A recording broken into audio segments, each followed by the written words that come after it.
वज़ीर आज़म शहबाज शरीफ ने गजा में फौरी गैर मशरूत जंग बंदी का मुतालबा कर दिया। कहा इसराइल जंगी जराइम का मुर्तकिब हो रहा है। आलमी अदालत इंसाफ ने भी इसराइली मुजालिम का नोटिस लिया। सलामती काउंसिल की करारदादों पर अमल दरामद को यकीनी बनाना है। गैर मुल्की कब्जे की वजह से तनाज़ात सर उठा रहे हैं। रियासती दहशत गर्दी की शदीद मजम्मत की जाए।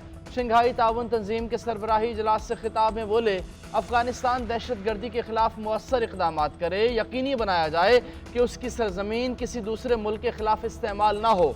अफगानिस्तान में पायदार अमन हमारा मुश्तरका हदफ है। अफगानिस्तान की अबूरी हुकूमत को बामानी बातचीत करना होगी। इस्लामोफोबिया और लसानियत के खिलाफ आवाज़ बुलंद करना होगी। माहौलियाती तब्दीली की वजह से दुनिया को चैलेंजेस का सामना है। शंघाई ताउन तंजीम के इजलास में रुकन मुल्कों के दरमियान मुकामी करेंसियों के इस्तेमाल की तजवीज़। वज़ीर आज़म शहबाज शरीफ समेत रुकन मुल्कों के सरबराहान ने एलामी पर दस्तखत किए। शंघाई ताउन तंजीम ने ताउन के मुख्तलिफ शोबों में 20 फैसलों की मंजूरी दी। माहौलियात की तहफ़्फ़ुज़ से मुताल्लिक़ मुआहदे पर भी दस्तखत। वज़ीर आज़म ने तुर्की, ताजिकिस्तान, किर्गिज़स्तान, बेलारूस के सदूर से मुलाकातें की। अक़वाम मुत्तहिदा के सेक्रेटरी जनरल एंटोनियो गुतेरेस से भी मिले। दो तरफ़ा ताल्लुकात और बाहमी दिलचस्पी के अमूर पर तबादला ख्याल। वज़ीर आज़म शहबाज शरीफ ताजिकिस्तान से वतन वापस पहुंच गए।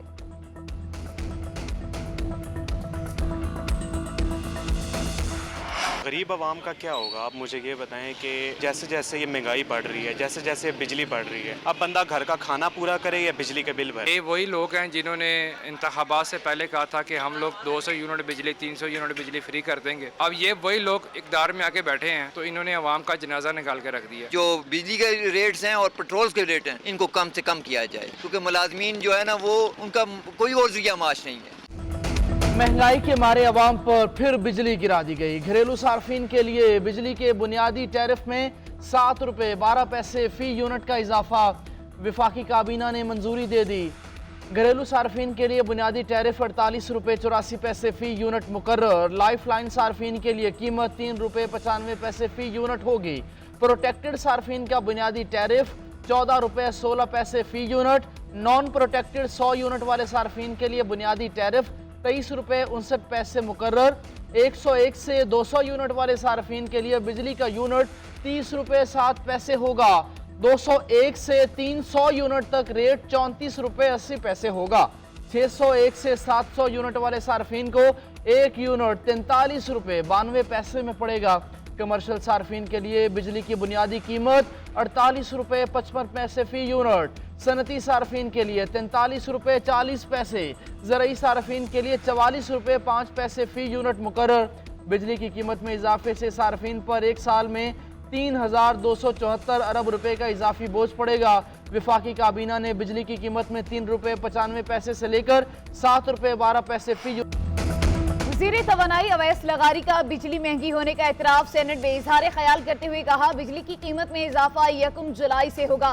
कंज्यूमर एवरेज 35 रुपये फ़ी यूनिट दे रहे हैं। अगले 1.5 साल तक इस्लाहात करके बिजली की कीमत कम कर सकेंगे। नेशनल ग्रिड का किसी सूबे से कोई ताल्लुक नहीं। लोड शेडिंग किसी सूबे को देखकर नहीं की जा रही।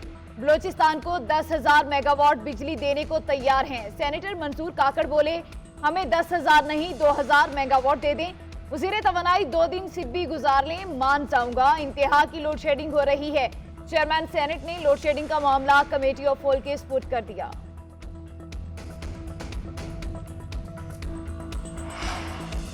इलेक्शन ट्रिब्यूनल्स की तश्कील। सुप्रीम कोर्ट ने लाहौर हाई कोर्ट का फैसला और इलेक्शन कमीशन के नोटिफिकेशन मुअत्तल कर दिए।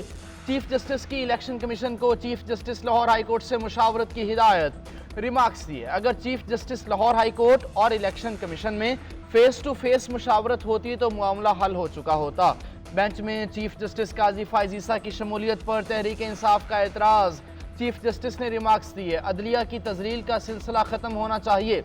अदालत को स्कैंडलाइज करने वाले वकील का लाइसेंस मुअत्तल करेंगे। ऐसा नहीं हो सकता जो मुंह में आए कह दें। क्या हम अपनी बेइज्जती के लिए यहाँ बैठे हैं? चीफ जस्टिस ने सलमान अकरम राजा से मुकालमा करते हुए कहा, हमने आपसे पहली समाअत पर पूछ लिया था कि कोई एतराज़ है। आज आकर जुबानी बेंच पर एतराज़ कर दिया गया। बेंच पर एतराज़ उठाकर हेडलाइन बनवाना चाहते हैं। बहुत हो गया, मामला पाकिस्तान बार काउंसिल को भेजेंगे। जस्टिस जमाल मंदुखेल ने रिमार्क्स दिए, पता नहीं क्यों अना का मसला बना दिया जाता है। अगर मैं chief justice Lahore high court होता तो वही करता जो हाई कोर्ट ने किया। इलेक्शन एक्ट तरमीमी बिल सेनेट में मंजूर, ऑपोजिशन का एहतजाज, शोर शराबा, ऐवान से token walkout. Senator Ali Zafar का कहना है इलेक्शन एक्ट में तरमीम बदनीयती पर मबनी है। इलेक्शन कमीशन चाहता है कि अपनी मर्जी के रिटायर्ड जजेस लगाए। किसी हाई कोर्ट के चीफ जस्टिस ने नहीं कहा कि जजेस दस्तयाब नहीं। ट्रिब्यूनल बनाने का इख्तियार इलेक्शन कमीशन को दिया जा रहा है। ये अपनी मर्जी के फैसले और गैर मुंतखब लोगों को बरकरार रखना चाहते हैं। कानून में तरमीम अदलिया के अमूर में मुदाखलत है। सेनेटर शिबली फराज बोले, कानून साजी इलेक्शन ट्रिब्यूनल्स को मैनेज करने के लिए है। 8 फरवरी का इलेक्शन सदी का मुतनाज़ इलेक्शन है। हुकूमत नहीं चाहती इलेक्शन की असलियत सामने आए। पीपल्स पार्टी के रहनुमा फारूक नाइक का कहना है कि इलेक्शन ट्रिब्यूनल्स की तश्कील हाईकोर्ट का काम नहीं, ये इलेक्शन कमीशन का इख्तियार है। रिटायर्ड जजेस से जल्दी फैसले होंगे, उसका फायदा पीटीआई को होगा। कामरान मुर्तजा बोले, रिटायर्ड जजेस को कंट्रोल करना आसान है, हाजिर सर्विस जजेस को आइन के तहत जवाबदेह लाया जा सकता है। जेल हुक्काम का पीटीआई रहनुमाओं को बानी से मुलाकात की इजाजत देने से इनकार। ऑपोजिशन लीडर उमर अयूब, शिबली फराज, शहरियार आफरीदी और दीगर रहनुमा घंटों इंतजार करते रहे। उमर अयूब का जेल अमले के साथ सख्त जुमलों का तबादला। ऑपोजिशन लीडर ने कहा, हम अदालती ऑर्डर के मुताबिक मुलाकात के लिए आए, फिर भी मुलाकात नहीं करने दी गई। जेल चौकी के इंचार्ज ने हमें मस्जिद से भी निकाल दिया। इन सब को तहरीक इस्तेहकाक के जरिए लाइन हाजिर करेंगे। हम मुत्तहद हैं, सब सुन लें, अगले वजीर आजम कैदी नंबर 804 होंगे। शहरियार आफरीदी ने कहा, हमारी पार्टी मुत्तहद है, हम सब बानी पीटीआई के सिपाही हैं, मुखालफीन हमारा मुकाबला नहीं कर सकते। शानदाना गुलजार बोली, पार्टी में कोई पख्तून पंजाबी ग्रुप नहीं है।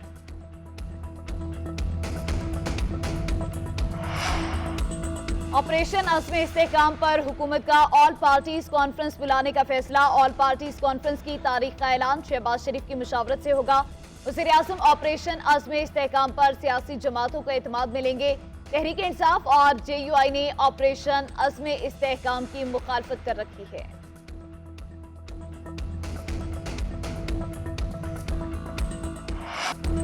हत्तक इज्जत के कानून की जितनी आज जरूरत है पहले कभी नहीं थी। जिसके पास माइक है वो समझता है इज्जत उछालने की आज़ादी है। वज़ीर आला पंजाब मरियम नवाज का सूबाई इत्तेहाद बैनुल मुस्लिमीन कॉन्फ्रेंस से खिताब। कहा, हत्तक इज्जत करने वाले कहते हैं हमें ना पूछा जाए। इल्ज़ाम लगाने का मकसद किसी की इज्जत उछालना है तो ये नहीं होना चाहिए। अगर बदनीयती से इल्ज़ाम लगाया, झूठ बोला तो उसकी सज़ा मिलेगी। इल्ज़ाम का सबूत दे दें तो बात ख़त्म हो जाएगी। हर मुहज़्ज़ब मुआशरे में ये कानून है। हमारे मुआशरे में ये बीमारी फैली इसीलिए कि इसकी कोई जवाबदेही नहीं थी। किसी को पगड़ी उछालने की इजाज़त नहीं दी जाएगी।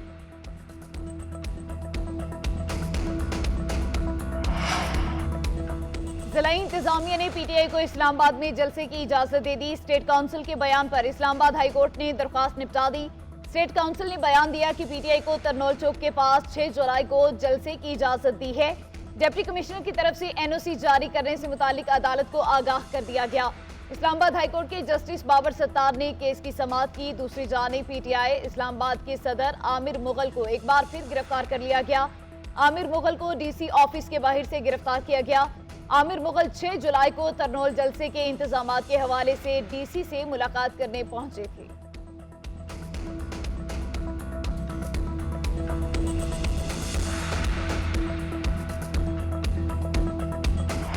We need Fazlur Rahman Sahab on our side, we need GDA on our side, we need JI on our side. Imran Khan को देखें, रोका तो नहीं जा सकता। चाइना कह रहा है पॉलिटिकल इस्तेहकाम करें। बेसिकली वो क्या कह रहे हैं कि आप इमरान खान के साथ बातचीत करें। आप जिस तरह नीचे जा रहे हैं, जो हुकूमत का बजट आया है, जो कारकर्दगी है, इस हुकूमत ने कोलैप्स कर जाना है अगर इमरान खान से नॉर्मलाइज ना हुए बात। तहरीक इंसाफ में कोई ग्रुपिंग नहीं। इस्टेब्लिशमेंट से राब्ते ख़त्म करना हमारी गलती थी। फैसल बावड़ा ने राब्ते बहाल कराने की कोशिश की। बानी PTI ने इलेक्शन से इनकार क्यों किया, समझ नहीं आई। इलेक्शन फ्री एंड फेयर होने चाहिए। पहले अपोजिशन इकट्ठी हो, फिर हुकूमत से बात करें। फवाद चौधरी की GNN न्यूज़ के प्रोग्राम न्यूज़ एज विद फरीहाद रीस में गुफ्तगू बोले, कायदे आज़म के बाद बानी PTI पाकिस्तान के साथ हैं। असम्बलियाँ छोड़ने का फैसला दुरुस्त था। असम्बलियाँ ना छोड़ते तो अब तक कमज़ोर निज़ाम का बेकार हिस्सा होते। 4.5-5 माह जेल में रहा, मुझे डेथ सेल में रखा गया, कैदे तन्हाई काटी, इस्तेहकाम पाकिस्तान पार्टी में गया ही नहीं। मरीम नवाज और नवाज शरीफ के खिलाफ केस 100% दुरुस्त थे।